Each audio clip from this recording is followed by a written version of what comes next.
नमस्कार दोस्तों, आज के वीडियो में हमने संपूर्ण रामायण की कहानी हिंदी में यह कहानी हमने लघु रूप में प्रयास किया है। वैसे तो रामायण की कथा बहुत लंबी है, परंतु आज हम आपके सामने इस कहानी का एक संक्षिप्त रूपरेखा प्रस्तुत करने को कोशिश की है। रामायण भगवान श्री राम लक्ष्मण सीता की एक अद्भुत अमर कहानी है, जो कि हमें विचारधारा, भक्ति, कर्तव्य, रिश्ते, धर्म व कर्म को सही मायने में सिखाता है। तो आइए दोस्तों जानने का प्रयास करते हैं, वह भी आसान भाषा में। बहुत समय पहले की बात है, एक बुद्धिमान राजा दशरथ ने सरयू नदी के तट पर अयोध्या राज्य पर शासन किया था। हालांकि राजा की 3 पत्नियां थीं, लेकिन उसकी कोई संतान नहीं थी। तब मुख्य पुजारी वशिष्ठ ने दशरथ को देवताओं से वरदान प्राप्त करने के लिए अग्नि यज्ञ करने की सलाह दी। उसने वैसा ही किया और देवता प्रसन्न भी हुए। उनमें से एक लौ से बाहर आया और राजा दशरथ को अमृत से भरा एक बर्तन दिया। वह भगवान ने दशरथ को अपनी तीनों रानियों कौशल्या, कैकेयी और सुमित्रा के साथ अमृत बांटने के लिए कहा। कालांतर में तीनों रानियों ने पुत्रों को जन्म दिया। कौशल्या के राम, कैकेयी के भरत और सुमित्रा के जुड़वां बच्चे लक्ष्मण और शत्रुघ्न प्राप्त हुए थे। सारा राज्य आनंदित हुआ। चारों युवा राजकुमार बुद्धिमान और अच्छे स्वभाव के थे।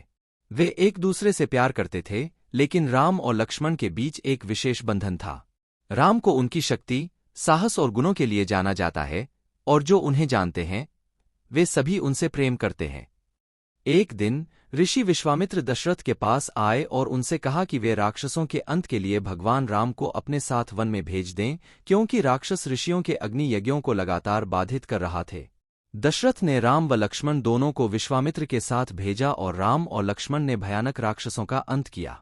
विश्वामित्र इससे बहुत प्रसन्न हुए और देवता भी प्रसन्न हुए। विश्वामित्र तब युवा राजकुमारों को मिथिला के पड़ोसी राज्य में ले गए, जिस पर राजा जनक का शासन था।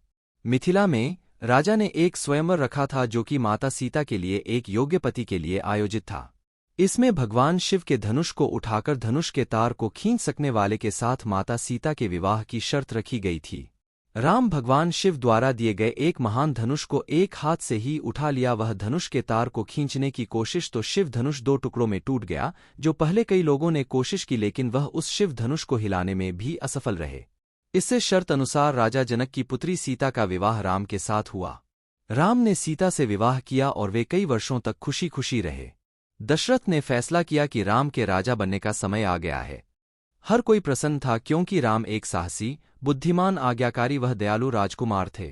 राम का वनवास कैकेयी की दासी मंथरा इस बात से कतई खुश नहीं थी, बल्कि वह चाहती थी कि उसकी रानी का पुत्र भरत राजा बने। मंथरा ने कैकेयी के मन में जहर घोल दिया। तब कैकेयी ने राजा दशरथ से उनके द्वारा दिए गए 2 वरदानों को मांगने का फैसला किया। कैकेयी ने राजा दशरथ से भरत को राजा बनाने व राम को 14 वर्ष के लिए वन में भेजना अपना वरदान मांगा। यह सुनकर राजा दशरथ का दिल टूट गया, लेकिन वह अपना वादा निभाने के लिए बाध्य थे। राम, सीता और अपने छोटे लक्ष्मण के साथ बिना किसी हिचकिचाहट के स्वेच्छा से वनवास के लिए निकल जाते हैं। पूरा राज्य शोक में डूब जाता है और राजा दशरथ भी इस दुख के कारण शीघ्र ही मृत्यु को प्राप्त हो जाते हैं। भरत अपनी मां के इस कृत्य से भयभीत हो गए। वह राम को वापस लौटने के लिए उन्हें मनाने के लिए जंगल में जाता है। जब भगवान राम वापस लौटने से मना कर देते हैं, लेकिन भरत राम की पादुका ले आते हैं और उन्हें राज्य के सिंहासन पर विराजमान कर देते हैं। उन्होंने कहा कि जब तक राम वापस नहीं आएंगे तब तक यह शासन करेंगे। उधर प्रकृति के खजाने की सुंदरता व शांति के बीच जंगल में राम, सीता और लक्ष्मण रहते थे। पक्षी गाते थे, धाराएं गड़गड़ाहट करती थीं, हजारों की संख्या में फूल खिलते थे। वह वन चित्रकूट में कुटिया बनाकर रहते थे। एक दिन एक भयानक बात हुई। एक राक्षसी ने राम को देखा। वह रावण की बहन सूर्पंखा थी। वह भगवान राम से बहुत आकर्षित हुई, इतनी कि उनसे शादी करने की चाह रखने लगी। जब भगवान राम ने मना किया, उनके मना करने पर क्रोधित होकर सूर्पंखा ने सीता पर आक्रमण कर दिया। यह देख लक्ष्मण सीता की सहायता के लिए दौड़ पड़े और लक्ष्मण ने चाकू से सूर्पंखा की नाक काट दी। सूर्पंखा अपने भाई लंका के राजा रावण के पास गई और उनसे उनका अपमान करने के लिए भगवान राम को दंडित करने के लिए कहा। स्वर्ण मृग मारीच रावण ने अपने चाचा मारीच को भेजा, जिन्होंने सीता को आकर्षित करने के लिए स्वर्ण मृग का रूप धारण किया। यह देखकर सीता ने राम को पकड़ने के लिए कहा। राम ने हिरण का पीछा किया और अंत में उसे तीर मार दिया। जब मरीच मर रहा था, उसने अपने जादू का इस्तेमाल किया और राम की आवाज में लक्ष्मण को पुकारा। राम की आवाज सुनकर सीता डर गईं और उन्होंने लक्ष्मण को उनकी मदद के लिए भेजा। जाने से पहले लक्ष्मण ने सीता की रक्षा के लिए एक जादू की रेखा, लक्ष्मण रेखा, खींची और उन्हें किसी भी परिस्थिति में रेखा को पार न करने के लिए कहा। लक्ष्मण के जाते ही ऋषि के वेश में रावण आ गया। ऋषि नाराज हुआ जब सीता ने उससे कहा कि वह उसे भोजन देने के लिए सीमा पार नहीं कर सकती। उसे क्रोधित देखकर सीता लक्ष्मण की चेतावनी को भूल गई और सीमा पार कर गई। जैसे ही उसने सीमा पार की, रावण ने उसे पकड़ लिया और लंका के लिए अपने पुष्पक विमान से उड़ान भरी। उसकी पुकार सुनकर चील के राजा जटायु ने उसकी मदद करने की कोशिश की, लेकिन रावण ने उसे बुरी तरह घायल कर दिया और जटायु का पंख काट डाला। राम और लक्ष्मण सीता की खोज में निकल पड़े। जटायु ने उन्हें बताया कि रावण ने सीता का हरण किया है। उनके रास्ते में राम ने राक्षस कबांध को श्राप से मुक्त करते हुए मार डाला। राक्षस ने उन्हें सुग्रीव से मिलने की सलाह दी, जो सीता को खोजने में बहुत मदद करेगा। उन्होंने दानव की सलाह मानी और सुग्रीव से मिले। सुग्रीव मदद के लिए तभी राजी हुआ जब राम ने बाली को मार डाला, जो सुग्रीव का भाई था। राम ने बाली को हराया और सुग्रीव वानर राजा बन गए।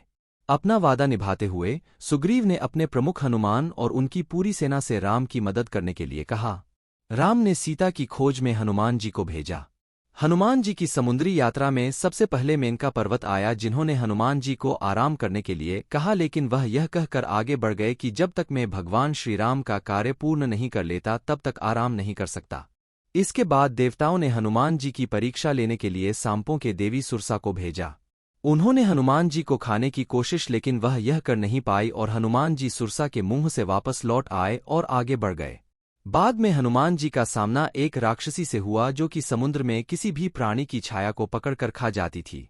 उस राक्षसी ने हनुमान जी को पकड़ लिया, पर हनुमान ने उसे भी मार दिया। अंत में जब वह लंका पहुंचे तो हनुमान ने सीता को रावण के महल के एक बगीचे में पाया। उसने उसे राम की अंगूठी दी और उससे कहा कि राम जल्द ही आएंगे और उसे छुड़ाएंगे। रावण के सिपाही ने हनुमान को पकड़ लिया और रावण के पास ले गए। हनुमान ने तब रावण से सीता को मुक्त करने के लिए कहा, लेकिन रावण ने मना कर दिया। उसने हनुमान को पकड़ लिया और उसकी पूंछ में आग लगा दी। हनुमान ने शहर के ऊपर से उड़ान भरी और पूरी सोने की लंका में आग लगा दी। राम, लक्ष्मण और सुग्रीव ने तब एक विशाल सेना को घेर लिया। लंका के लिए एक पुल बनाया गया और सेना ने पार किया। एक भयंकर युद्ध शुरू हुआ। दोनों सेनाओं के हजारों महान योद्धा मारे गए। रावण की सेना हार रही थी। उन्होंने अपने भाई कुंभकर्ण को मदद के लिए बुलाया, जिसे एक बार में 6 महीने सोने की आदत थी। भोजन का पहाड़ खाकर वह युद्ध के मैदान में आतंक मचाते हुए दिखाई दिए। फिर राम ने कुंभकर्ण का वध किया। रावण के पुत्र इंद्रजीत यानी कि मेघनाद, जो महान योद्धा थे और अदृश्य होने की शक्ति रखते थे, ने कमान संभाली। उसने जादुई बाण से लक्ष्मण को घायल कर दिया। लक्ष्मण तब तक बेहोश पड़े रहे जब तक हनुमान हिमालय के लिए उड़ान नहीं भरते और एक जड़ी बूटी लेकर आए, जिससे उन्हें पुनर्जीवित करने में मदद मिली। लक्ष्मण ने इंद्रजीत का वध किया और अंत में रावण और राम आमने सामने आ गए। राम को देवताओं द्वारा दिए गए हथियार से रावण को मारने में कई दिन लग गए और अंत में भगवान श्री राम ने रावण की नाभि में बाण मारकर उसका अंत कर देते हैं और सीता माता को छुड़ा लाते हैं। श्री राम विभीषण को लंका का राजा बना देते हैं। अंत में राम और सीता एक हो गए। वनवास के 14 वर्ष पूरे हुए और वे अयोध्या लौट आए। लोग आनंदित हुए और उनका स्वागत करने के लिए बाहर आए और यह जश्न कई दिनों तक चला। कुछ समय के बाद माता सीता गर्भवती हो जाती है, लेकिन जब भगवान राम लोगों के मुख से अग्नि परीक्षा के बारे में सुनते हैं तो वह माता सीता को अयोध्या को छोड़कर चले जाने के लिए कहते हैं। माता सीता जी को इस बात से बड़ा दुख होता है। वह महर्षि वाल्मीकि उन्हें अपने आश्रम में आश्रय देते हैं। वही माता सीता जी 2 पुत्रों को जन्म देती हैं, जिनका नाम लव और कुश रखा जाता है। लव और कुश ने महर्षि वाल्मीकि से पूर्ण रामायण का ज्ञान प्राप्त किया। लव और कुश दोनों ही बड़े पराक्रमी और ज्ञानी थे। भगवान श्री राम ने चक्रवर्ती सम्राट बनने वह अपने पापों से मुक्त होने के लिए अश्वमेध यज्ञ किया। यज्ञ का सुझाव लक्ष्मण द्वारा दिया गया था। अश्वमेध यज्ञ में एक घोड़े को स्वतंत्र रूप से छोड़ा जाता था। वह घोड़ा जितना ज्यादा क्षेत्र तक जाता था, उस क्षेत्र को भगवान श्री राम के राज्य में सम्मिलित कर दिया जाता था। बताया जाता है कि अश्वमेध यज्ञ को अपनी पत्नी के बिना नहीं किया जा सकता था, इसलिए भगवान श्री राम जी ने माता सीता जी की एक स्वर्ण मूर्ति बनवाई थी। जब भगवान राम ने घोड़े को स्वतंत्र रूप से छोड़ा था, तब वह भी एक राज्य से दूसरे राज्य में गए। जब वह घोड़ा महर्षि वाल्मीकि के आश्रम के पास पहुंचा तो लवकुश ने उस घोड़े की सुंदरता देख उसे पकड़ लिया। जब भगवान राम को इस बात का पता चला तो उन्होंने अपनी सेना भेजी, लेकिन लवकुश से युद्ध में सब हार गए। जब अंत में भगवान राम स्वयं वहां पहुंचे तो उन्होंने उन बालकों से पूछा कि वह किसके संतान हैं।